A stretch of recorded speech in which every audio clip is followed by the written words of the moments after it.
सूचना नहीं, संस्कार भी बांटती खबरें। देश दुनिया की हर बड़ी आध्यात्मिक खबर के साथ आप देख रहे हैं ब्रह्मा कुमारीज मधुबन न्यूज।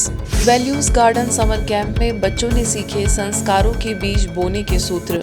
मुंबई के मीरा रोड सेवा केंद्र के द्वारा बच्चों के सर्वांगीण विकास हेतु वैल्यूज गार्डन थीम पर सृजनात्मक समर कैंप का आयोजन हुआ। इस 5 दिवसीय शिविर में लगभग 50 बच्चों ने भाग लेकर खेल खेल में जीवन मूल्यों, प्रकृति और आत्मा के गहरे संबंध को समझा। इस कार्यक्रम का संचालन सेवा केंद्र की प्रभारी बीके रंजन दीदी एवं बीके शुभा के मार्गदर्शन में हुआ। शिविर के अंतर्गत बीजारोपण, nurturing the plants, kindness and respect, blooming friendship और हार्वेस्टिंग हैप्पीनेस जैसे विषयों पर बच्चों को रोचक गतिविधियों और खेलों के माध्यम से शिक्षित किया गया। प्रथम दिवस पर कल्पतरु अभियान के अंतर्गत पौधारोपण कराया गया। द्वितीय दिवस पर मन की पालना और शुद्ध विचारों की शक्ति से बुद्धि को सशक्त बनाने का अभ्यास कराया गया। विभिन्न सत्रों का संचालन BK Harsha, BK Anjali, BK Leena द्वारा किया गया। वहीं समापन अवसर पर बीके रंजन दीदी ने समर कैंप का सार प्रस्तुत करते हुए बच्चों को आगे भी आध्यात्मिक मूल्यों से जुड़े रहने का आमंत्रण दिया।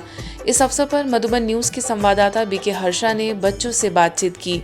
ओम शांति। आज हम यहाँ खड़े हैं मीरा रोड में, जहाँ पर बच्चों का समर कैंप आज ही खत्म हुआ है और बहुत सारे बच्चे अभी समर कैंप में जुड़े थे। तो आपका नाम क्या है? मेरा नाम धैर्या है। धैर्या, आपको इस समर कैंप में कैसा लगा? क्या आपने यहाँ समर कैंप से सीखा है? मुझे समर कैंप में आके बहुत अच्छा लगा। मुझे बहुत कुछ वैल्यूज इसमें समझ में आई कि हम दूसरों की हेल्प करनी चाहिए, खुद तो खुश रहना चाहिए पर दूसरों को भी खुशी देनी चाहिए। तो भी आपको समर कैंप में क्या सबसे अच्छी चीज़ कौन सी लगी? हमको यहाँ पे बहुत अच्छे वैल्यूज सिखाए गए। सारे दीदियों ने हमें अच्छी मतलब रिस्पेक्ट करना सिखाया। फिर हमको अपने लाइफ में कौन सी रूल्स लाने चाहिए, डेली गुड हैबिट्स भी दिए। और हमें गुड हैबिट्स में आपको क्या आपने सुना जो बहुत अच्छा लगा? हमें मेडिटेशन करना चाहिए, गॉड को प्रे करना चाहिए और अपने पेरेंट्स की स्पेशली रिस्पेक्ट करना चाहिए। My name is Kartik. मैं आज समर कैंप में बहुत अच्छी चीज़ें सीखा, जैसे कि हम लोग को नेचर्स की रिस्पेक्ट करनी चाहिए, 5 एलिमेंट्स की रिस्पेक्ट करनी चाहिए और पेरेंट्स की भी रिस्पेक्ट करनी चाहिए। और हम लोग को यहाँ ये भी बताया गया कि कैसे प्लांट्स को शो करते हैं, वाटरिंग करते हैं, ये सब बताया गया। तो आप अगले साल आना चाहोगे? आना चाहूँगा। बस अगले साल आओगे या बीच बीच में भी आते रहोगे? बीच बीच में भी आते रहूँगा। ओके। और कोई बच्चे बताएंगे? किसी को बताना है? आ जाओ। माय नेम इज आज I am in 3rd standard. मेरे को यहाँ पर सिखाया गया कि वैल्यूज़ की 5 एलिमेंट्स की रिस्पेक्ट करनी चाहिए, स्पेशली मदर एंड फादर की रिस्पेक्ट करनी चाहिए, गॉड की रिस्पेक्ट करनी चाहिए और गॉड के प्रेयर करना चाहिए और मेडिटेशन करना चाहिए। Wow, that's very nice. अंतर्राष्ट्रीय श्रम दिवस पर ब्रह्मा कुमारीज द्वारा श्रमिकों का सम्मान। अंतर्राष्ट्रीय श्रम दिवस के अवसर पर टीपी नगर स्थित सद्भावना भवन सेवा केंद्र के द्वारा कार्यक्रम आयोजित हुआ, जिसमें श्रमिकों के सम्मान के साथ आध्यात्मिक मूल्यों का संदेश दिया गया। इस कार्यक्रम के मुख्य अतिथि इन्फोसिस प्राइवेट लिमिटेड के एक्स-जीएम विद्युत सरकार उपस्थित रहे। वहीं कोरबा सेवा केंद्र की प्रभारी बीके रुक्मणी दीदी एवं जमनीपाली सेवा केंद्र की प्रभारी बीके बिंदु भी मौजूद थी। बीके बिंदु ने अपने उद्बोधन में बताया कि सच्चा श्रमिक वह है जो केवल बाहरी कार्य ही नहीं बल्कि अपने मन और संस्कारों को भी श्रेष्ठ बनाने का प्रयास करता है। बीके रुक्मणी दीदी ने श्रम की गरिमा पर प्रकाश डालते हुए कहा कि कोई भी कार्य छोटा या बड़ा नहीं होता, यदि उसे ईश्वर को समर्पित भाव से किया जाए तो वह सेवा बन जाता है। अंत में सभी ने सामूहिक ध्यान कर विश्व शांति की कामना की। इस कार्यक्रम के दौरान श्रमिकों का तिलक, पुष्पमाला एवं उपहार देकर सम्मान किया गया। परमपिता परमात्मा की संतान है और उस परमात्मा ने हम सबको यहाँ कर्म करने के लिए कर्म क्षेत्र पर भेजा है। तो कर्म कोई चाहे छोटा कर्म है चाहे कोई बड़ा कर्म है, लेकिन कर्म तो कर्म ही कहलाता है। हमारे यहाँ जो भी काम करते हैं या कचरा उठाते हैं तो हमको सम्मानित करना है। जैसे हमारे यहाँ काम वाली भाइयाँ आती हैं, हमको उनको दीदी बोलते हैं, उनको बहुत खुशी होती है।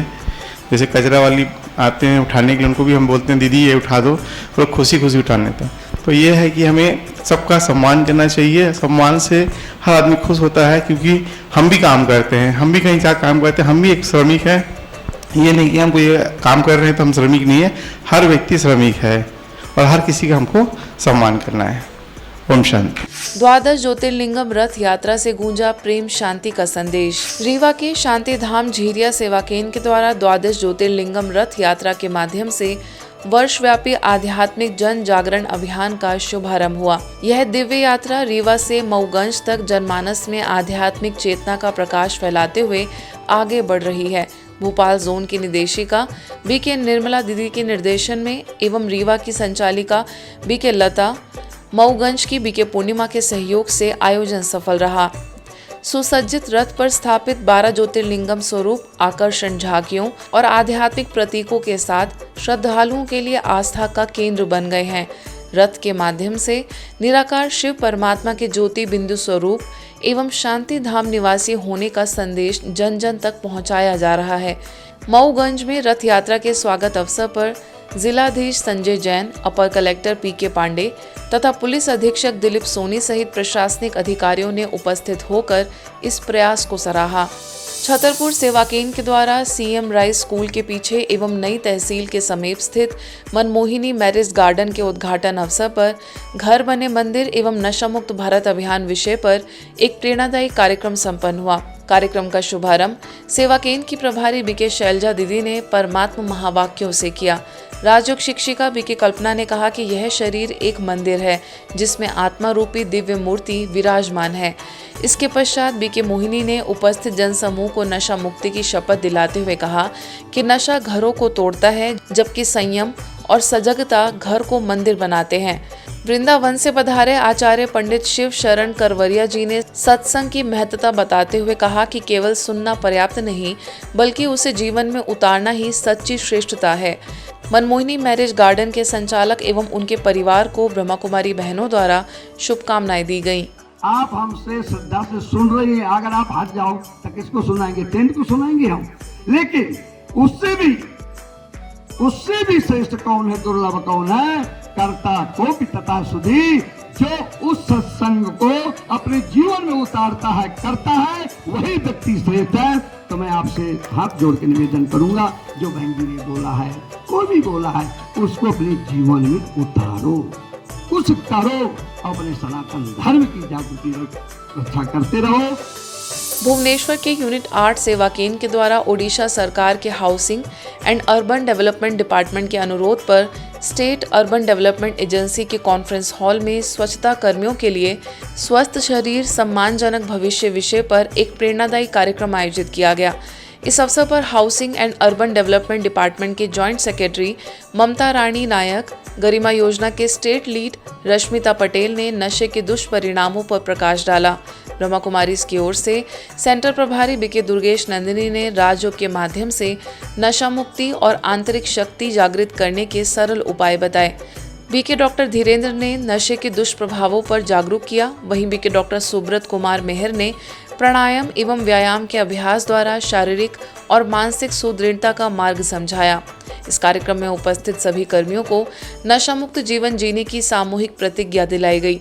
वहीं चार्टर्ड अकाउंटेंट बीके प्रमोद पांडा, स्टेट अर्बन डेवलपमेंट एजेंसी से जुड़े आलोक महापात्रा ने भी अपने विचार व्यक्त किए। ये कोशिश है कि ये जो लोग काम कर रहे हैं ये कैसे ये सेवन ना करें, तो इसीलिए हम लोग ने ये प्रजापिता ब्रह्मा कुमारी को जो अनुष्ठान है उनको बुलाए थे और ये बहुत अच्छे से हमारा जो वर्कर है उनको समझाए और ये प्राणायाम भी कराए और वर्कर को इसे जो कैसे वो छोड़े इसे बताए, तो सही मायने से वो जो वर्कर्स आए थे उनको अच्छा लगा। नया तो सीखना बहुत कुछ मिला है नशे के बारे में।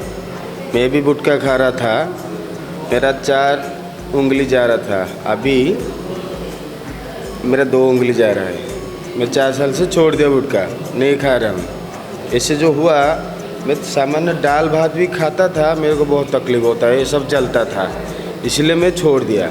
4 साल हो गया, अभी छोड़ने से अच्छा से थोड़ा खाता हूँ, पीता हूँ। दया करके भाई लोग सब गुटखा छोड़ दीजिए, मत खाइए, नहीं तो आपका वजह से आपका परिवार भूखा सोएंगे।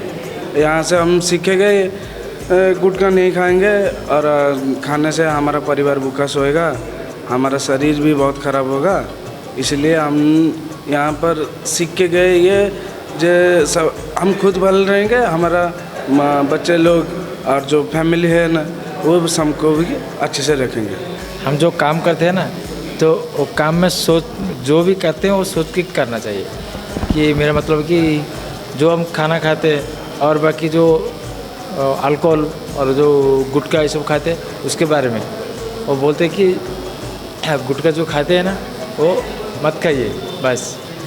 और जो अल्कोहल है अगर खाएंगे तो शरीर में बहुत दिक्कत होती है। Indian council for cultural relations, embassy of India in Moscow तथा Jawaharlal Nehru cultural centre Moscow के संयुक्त निर्देशन में इंडिया 3 पर्सपेक्टिव शीर्षक से कला प्रदर्शनी आयोजित की गई। कार्यक्रम का उद्घाटन रूस में भारत के राजदूत विनय कुमार ने किया। गैलरी प्रबंधन द्वारा सभी आमंत्रित अतिथियों और कलाकारों का आत्मीय स्वागत किया गया। इस अवसर पर ब्रह्मा कुमारीज की प्रतिनिधि और मॉस्को में संस्था की निदेशिका बीके सुधा दीदी ने कलाकारों से आत्मीय संवाद स्थापित कर उन्हें ब्रह्मा कुमारीज केंद्र आने का निमंत्रण दिया। यह प्रदर्शनी न केवल कला का उत्सव बनी बल्कि भारत और रूस के बीच सांस्कृतिक संबंधों को मजबूत बनाने के लिए सेतु बनी। India the fabric of time शीर्षक से आयोजित अंतर्राष्ट्रीय प्रदर्शनी का समापन समारोह भी आयोजित हुआ। इस उच्च स्तरीय आयोजन का संचालन department of cultural Moscow, Indian council for cultural relations तथा embassy of India in Moscow के संयुक्त निर्देशन में किया गया।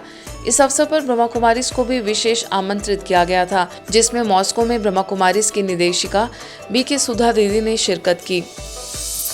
रूस में सेंटर फॉर स्पिरिचुअल डेवलपमेंट द्वारा आयोजित व्यक्तित्व मनोविज्ञान महोत्सव में इस वर्ष भी ब्रह्मा कुमारीज ने उत्साहपूर्ण सहभागिता दर्ज कराई, जहां लगभग 1500 लोगों की उपस्थिति में आध्यात्मिक ज्ञान का अद्भुत संगम देखने को मिला। इस अवसर पर ब्रह्मा कुमारीज ने इनर कैंपस 36 वर्चुअस परियोजना की प्रस्तुति दी। साथ ही आत्मा, परमात्मा, आत्मलोक और राजयोग में उपलब्धियों से जुड़े चित्रों के माध्यम से आध्यात्मिक ज्ञान को सरल एवं प्रभावी ढंग से समझाया गया। इस सफल आयोजन का संचालन सेंटर कोऑर्डिनेटर बीके नाथ देसदा के नेतृत्व में हुआ। इसी कड़ी में ब्रह्मा कुमारी से जुड़े सेंटर फॉर स्पिरिचुअल डेवलपमेंट द्वारा इनर कैंपस 36 वर्चुअस प्रोजेक्ट के अंतर्गत एक अनूठी कार्यशाला भी आयोजित की गई, जिसमें आत्मा के लिए सबसे पौष्टिक भोजन विषय को सृजनात्मक रूप से प्रस्तुत किया गया। ईश्वरीय समाचारों की इस यात्रा में आज बस इतना ही। शांति और संस्कार से जुड़ी खबरों के लिए देखते रहिए ब्रह्मा कुमारीज मधुबन न्यूज।